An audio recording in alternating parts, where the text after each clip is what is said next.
अब भारत सरकार ने वहां तक भी अपने ऑप्टिकल फाइबर नेटवर्क को पहुंचा दिया है, जिससे कि 4G और 5G को वहां पहुंचाने में काफ़ी सहूलियत होगी।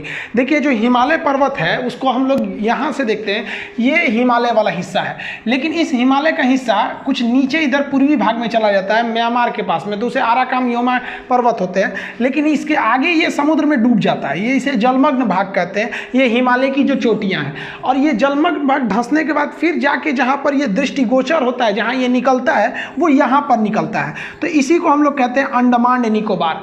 द्वितीय विश्व युद्ध के समय इस अंडमान निकोबार पर जापानियों का अधिकार हो गया था, लेकिन जापानियों ने सुभाष चंद्र बोस को अंडमान निकोबार गिफ्ट में दिया था। उसका नाम इन्होंने शहीद एवं स्वराज नाम रखा था। अंग्रेज जब थे तो वो यहाँ पर काला पानी की सजा देते, सेलुलर जेल। सावरकर को जब इस जेल में रखा गया था तो कोयले से इस जेल की दीवारों पर कोयले से भारतीय स्वतंत्रता का इतिहास लिख दिया था। ये क्वेश्चन भी आता है। ये सेलुलर जेल काफी उस समय का बदनाम जेल था, यातनाएं को देने के लिए। जितने भी हमारे स्वतंत्रता सेनानी थे उनको आतंकवादी घोषित करके यहाँ भेज दिया जाता था कि भैया ये देशद्रोही हैं, जबकि वो तो आज़ादी की मांग कर रहे थे। तो ये हमारे जो मेन भूमि है उससे ये कट गया है। तो ये ज़्यादातर लोगों को लगता है, बहुत से लोग, हम लोग जब छोटे छोटे थे तो हम लोग जब सुने थे कि ये अंडमान निकोबार हम ही लोग का है तो बड़ा आश्चर्य हुआ था, ये भी हम ही लोग का है, तो ये यहाँ से यहाँ कैसे है? भाई ये हमारा अधिकार है यहाँ पर भी। ये लक्षद्वीप भी है यहाँ पर। तो अंडमान निकोबार में कनेक्टिविटी नहीं हो पा रही थी, इसलिए यहाँ से चेन्नई से लेकर यहाँ तक में ऑप्टिकल केबल बिछा दिए गए हैं। आत्मनिर्भर भारत अभियान के तहत चेन्नई से लेकर अंडमान निकोबार में समुद्र के नीचे से केबल बिछाया गया है, वो वायर को बिछाए गए हैं। ये लगभग 2300 किलोमीटर है। अब ये ऑप्टिकल फाइबर के हो जाने की वजह से जो मेन लैंड से यहाँ हमारी जो टेलीकम्युनिकेशन जो स्पीड है वो इस ऑप्टिकल फाइबर की मदद से यहाँ तक जा सकती है। डायरेक्ट वहाँ टावर के थ्रू उतना स्पीड नहीं जा पाता है। अब यहाँ से अब सिंपली समझिए कि 4G जो होता है उसका मैक्सिमम स्पीड आप 300 MB पर सेकेंड ले जा सकते हैं, और वहीं अगर आप 5G की बात करेंगे तो 5G जो है तो मैक्सिमम 10 Mbps जा सकता है, यानी 10 GB के डाटा पर सेकेंड आपका मोबाइल अगर 5G है तो ले सकता है, एकदम हाई स्पीड में ले सकता है। लेकिन इसके लिए क्या है कि मान लीजिए आप यहीं से सप्लाई दीजिएगा 10 MB का, तो वहाँ थोड़ी ना जाएगा 10 MB या 10 GB। 100% कोई भी चीज़ नहीं पहुँच पाता है, बीच में उसका कई सारे जो डाटा होते हैं वो लॉस करते हैं, स्पीड भी लॉस हो जाती है। तो आपको हाई फ्रीक्वेंसी यहाँ पहुँचाना पड़ेगा, इसीलिए इतना वायर को बिछाया गया। अब इसको बिछाने के लिए करोड़ों रुपए खर्च आए। वो पैसे कहाँ से आए? इस पैसे को लाया गया था AGR के द्वारा। AGR किसे कहते हैं? Adjusted gross revenue. ये ग्रॉस रेवेन्यू क्या होता है कि जितने भी टेलीकॉम कंपनी है कहती है कि भाई साहब आप अपना जो टोटल आप साल भर का व्यापार करते हैं, जो भी इनकम करते हैं, उसका आपको 5% हमको AGR के रूप में देना पड़ेगा। इसको कलेक्ट करने का काम करती है यूनिवर्सल सर्विस लेवी। ये एक तरह का टैक्स है जो AGR को लेती है 5%। अभी सुप्रीम कोर्ट में भी आप सुने होंगे कि 2 कंपनियों का AGR डिस्प्यूट बहुत भयानक पहुंचा था। एक वोडाफोन का था, एक एयरटेल का था। वोडाफोन का तो भाई पिछला हिसाब क्या था, ये तो हज को खरीदे थे। एयरटेल ने तो ये तक कह दिया था कि अगर AGR जो है हमारा जो बाकी हुआ डिस्प्यूट है, अगर ये नहीं हुआ तो हमें टेलीकॉम कंपनी को बंद करना पड़ेगा, क्योंकि इन लोग का तो कमर तोड़ दिया जियो आके। लास्ट आया लेकिन इतना फास्ट आया कि सबको सुला दिया। तो खैर ये एक अलग मैटर है AGR। लेकिन इन्हीं लोग के AGR जो था, इतनी कंपनियां थी, आप सोचिए ना, रिलायंस जियो के करोड़ों कस्टमर है, उनसे 5% भी लीजिएगा AGR के रूप में, बहुत बड़ा अमाउंट बन जाएगा। ये अमाउंट को BSNL को दिया गया और BSNL इस केबल को बिछाई है। तो आत्मनिर्भर भारत इसीलिए कहा जा रहा है कि BSNL ने इतना बड़ा काम कर दिया, जबकि ग्लोबल 10 कंपनियां, चाइना, अमेरिका की जो कंपनी है, वर्ल्ड लेवल की MNC कंपनियां हैं, वो इसके दौड़ में आगे थी। BSNL ने खुद इसको बिछा दिया। देखिए ऑप्टिकल फाइबर होता क्या, जिसे हम प्रकाशिक तंतु कहते हैं, और इसको बिछाने की क्या क्या चुनौतियां होती हैं। आप बचपन में इस तरह का मेला में, दशहरा में इस तरह का एक इंस्ट्रूमेंट बड़ा मिलता रहता था, नीचे से लाइट जला दी, ऊपर चमकेगा। ये क्या होता है? यही होता है ऑप्टिकल फाइबर। ऑप्टिकल फाइबर कुछ नहीं होता है, एक मतलब शीशे की, पहले तो शीशे की आती थी, अब तो इसको प्लास्टिक का ही बना दिया गया। तो उसमें क्या है, खाली खोखला जगह होता है, इस तरह का देखिए एक खाली पाइप होता है, इसी को कहते हैं प्रकाशिक तंतु ऑप्टिकल फाइबर। इसमें क्या होता है, अगर आप लाइट को दीजिएगा तो उस साइड चला जाएगा। जैसे हम यहाँ से टॉर्च जलाएंगे तो टॉर्च की लाइट जाती है तो बिखर के कुछ दूर बाद खत्म हो जाती है। लेकिन अगर हम उसको एक पाइप के द्वारा भेजेंगे टॉर्च की लाइट को, तो उस पाइप के रास्ते से वो एनर्जी का लॉस नहीं करेगी और टकरा के आगे पहुंच जाएगी। इस आप रेड वाले हिस्सा में देखिएगा। और एक चीज और चीज होना चाहिए कि यहाँ से ये एनर्जी सोर्स बाहर ना निकले, वरना यहीं पे खत्म हो जाएगा।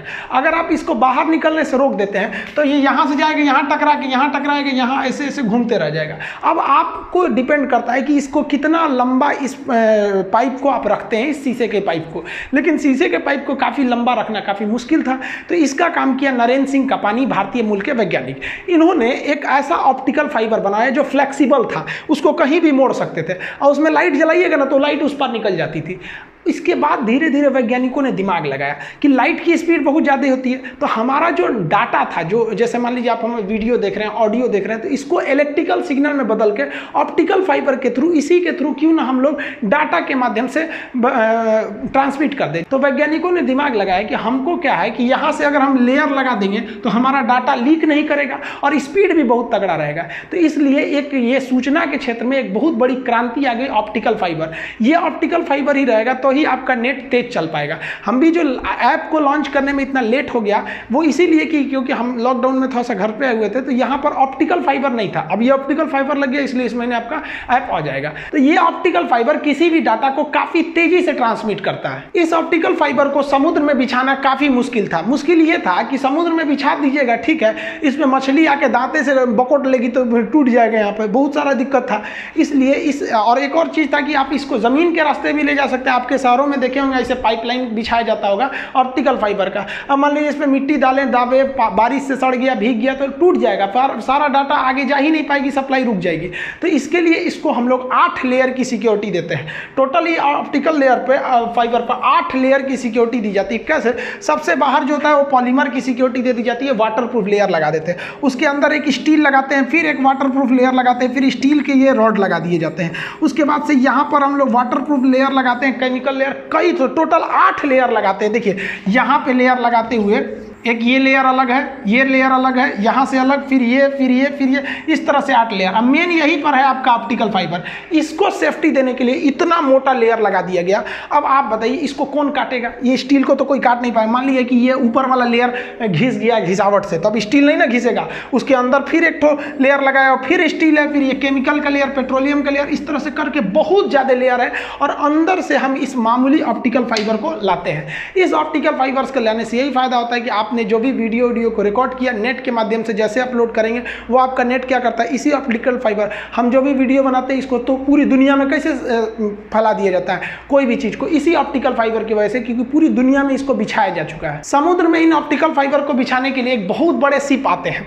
इन शिप में नीचे में ये ऑप्टिकल फाइबर इस तरह राउंड करके लपेटे गए रहते हैं, यहाँ पर बहुत ज्यादा मात्रा में ये रहते हैं। और इनको ना यहाँ से इंस्ट्रूमेंट के माध्यम से नीचे ले जाया जाता है। अब इनको नीचे कैसे ले जाया जाता है? तो शिप से देखिए यहाँ पर ऐसे गिरा दिया जाता है। इसमें ये जो गोल गोल देख रहे हैं, ये इसमें इसलिए मार्किंग किया गया है कि ये डूबेगा नहीं, तो पता चलेगा कि किस एरिया के ऊपर ये बिछाया जा रहा है।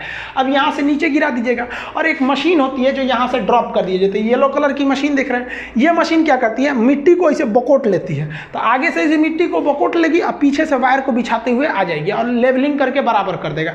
तो समुद्र के नीचे गया और बिछा दिया गया और ऊपर से लहरें चलेंगी तो वो भी एक तरह से बराबर कर देगी। लेकिन ऐसा नहीं है कि टूट फूट नहीं होता है। कभी कभी बड़ी बड़ी मछलियाँ आती हैं, घुस जाती हैं तो तरवे काट देती है सर, या फिर कुछ और भी दिक्कत हो सकता है। समुद्र के नीचे भूकंप, ज्वालामुखी, बहुत सी चीज़ें आती रहती हैं, सुनामी वगैरह। तो खैर सुनामी तो ऊपर में झटका रहता है, नीचे नहीं। तो उसको लिए भी रिपेयर करने का काम आता है। रिपेयरिंग करने के लिए भी सेम प्रोसेस होता है। एक नाव रहती है, वो नीचे से हुक फंसाती है, पता चल जाता है कहाँ से सिग्नल लीक कर रहा है, हुक फंसाती है और उसको हुक में से ऊपर ले आके खींच लेती है। और इस तरह का एक इंस्ट्रूमेंट होता है। देखिए ये तार इतना पतला है और इधर भी तार इतना पतला है और बीच में ज्वाइंट करना है। उस ज्वाइंट को करने के बाद इतना मोटा उस पर सिक्योरिटी दिया जाता है ज्वाइंट को लॉक करने के लिए। ये जो ऑप्टिकल फाइबर की जो ज्वाइंट होती है, इस ज्वाइंट को जोड़ने के लिए एक ऐसा नहीं है कि बिजली का तार की तरह जोड़ दीजिए, बस ऐंठ दीजिएगा, इसे तो जाएगा ही नहीं। तो इसको एक अलग विधि द्वारा जोड़ा जाता है। लेकिन हाँ, समुद्र में भी इसकी रिपेयरिंग की जाती है। कहीं भी पूरे वर्ल्ड में ये समुद्र के माध्यम से ही ये डाटा को ट्रांसमिट किया जा रहा है। बढ़िया बात यह है कि अभी तक भारत इसमें भाग नहीं लिया था। विदेशी कंपनियों को बुलाता था कि आप हमारे यहाँ केबल बिछा दीजिए। इस बार BSNL ने ही इसको बिछा के एक काफी अच्छा आत्मनिर्भर की ओर हम आगे बढ़ रहे हैं। अंडमान निकोबार तक हम ये ऑप्टिकल फाइबर पहुंचा देने से वहां 4G और 5G को काफी अच्छे से इंप्लीमेंट कर पाएंगे। अंडमान निकोबार काफी सुंदर एरिया है, वहां प्राकृतिक दृश्य इतने बढ़िया रहते हैं कि भारत के टूरिस्ट को यहाँ पर काफी अच्छे से ले जाया जा सकता है। लेकिन भारत के ही टूरिस्ट लोग स्विट्जरलैंड चल जाते हैं घूमने, सिंगापुर घूमने चल जाते हैं, उनको यहाँ आने की फैसिलिटीज नहीं है। और दूसरी क्या है कि यहाँ पर अगर आ भी जाते हैं, कभी मान मान लीजिए उन्हें वीडियो कॉल करना हो गया, वीडियो बनाना हुआ, या कोई मान लीजिए हम ही चले गए अंडमान निकोबार घूमने, हम सोचते हैं कि मान लीजिए वहाँ एक हफ्ता रहेंगे तो वहाँ पे 1-2 वीडियो बना दे, तो नेटवर्क ही नहीं अच्छा था। अब इतना बढ़िया नेटवर्क हो गया वहाँ पर भी, अब वहाँ से भी कोई भी चीज़ नहीं रुक सकता है, टेली कम्युनिकेशन हो सकता है, टेली मेडिसिन हो सकता है। और हमारी जो वहाँ पर तीनों सेना रहती है, आपको पता है, थल सेना, नौसेना, वायुसेना, तीनों सेना, तो उन्हें भी डाटा पहुँचाना है। तो जो अनसिक्योर डाटा है वो तो यहाँ से आराम से हम लोग पहुँचा सकते हैं, या उसमें एक सिक्योर लाइन भी भेज सकते हैं। इससे काफ़ी मदद मिलेगा खास करके अंडमान निकोबार के लोगों को, कि जो भारत से एकदम कनेक्ट, एक तरह से बिछड़ चुके थे, एक तरह से उनकी कनेक्टिविटी टूट गई थी।